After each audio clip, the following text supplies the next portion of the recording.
வேறு யாருமா? பையன். சரி, இவர் என்னவா இருக்காரு? சரி, நல்ல சத்தமாக சொல்லுங்க. உங்களுக்கு இந்த கலைஞர் உரிமை தொகை மாதம் 1000 ரூபா வருதுல்ல, அது வாங்குறீங்களா?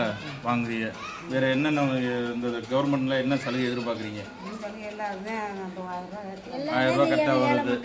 சரி, வேற என்ன வேணும்?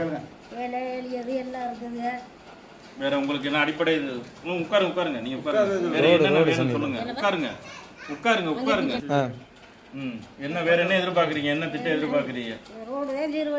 நல்ல முறையாக கொடுக்கணும். சரி, 1000 ரூபா பணம் வாங்குறீங்களா? சரி, வேற வீடு கலைஞர் வீடு வேணுமா? சரி, ரோடு தான் மெயின். ரோடு தான் கேட்குறியா? தண்ணி வசதி எல்லாம் கரெக்டாக இருக்கா? தண்ணி தான் பைப்பில் கொஞ்சோண்டு வருது. அவங்க தாத்தா போட்டது. சரி, அதுக்கு பிறகு இப்போ போட்டாங்க, கொஞ்சம் தான் வந்துக்கிட்டு இருக்கு. பேருந்துல எல்லாம் பயணம் பண்ணல, இலவசமாக பயணம் பண்ணல. சரி.